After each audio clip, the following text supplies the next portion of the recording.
विकेश भोजपुरिया। ये सखी पहिला सुमार के गइल रही हम झार के गोरवा में हमरा गोरल रहे ये सखी एगो पत्थर। ये सखी पहिला सुमार के गइल रही हम झार के गोरवा में हमरा गोरल रहे ये सखी एगो पत्थर। जलवा चढ़ावत रहने साथ में लपत नगवा काढ़ के खड़ा रहे छत।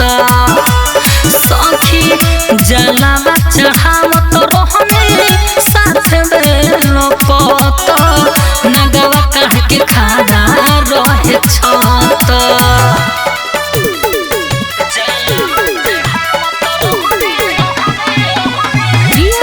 Recording studio Delhi.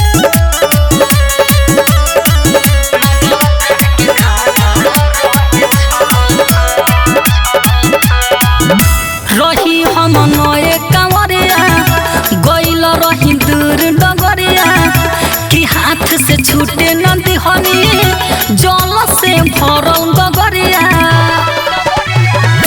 रही हम नए कंवरिया गइल रही दूर डगरिया कि हाथ से छूटे न दिहनी जल से भरल गगरिया। खैनी पुलिसिया के मार हो लागत रहे बड़ी ठार हो छोड़ के देव घर गइल रहनी ए सखी हमको तो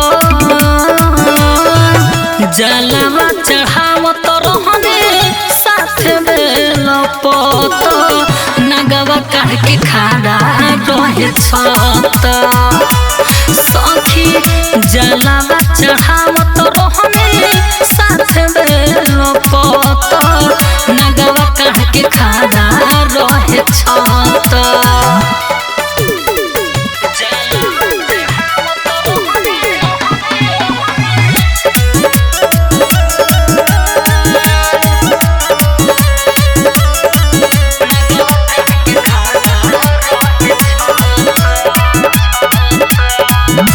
सखी बाटे है सच्चाई कहनी भोले दानी बचाई पंडित जी कहले आवा आके बम जल चढ़ाए।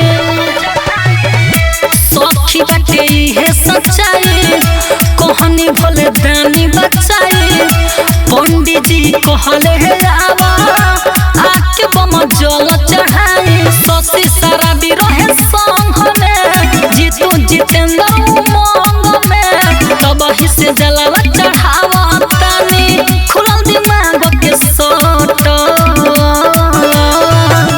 जलवा चढ़ावत रहने साथ में लपत नगवा काढ़ के खड़ा रहे छत।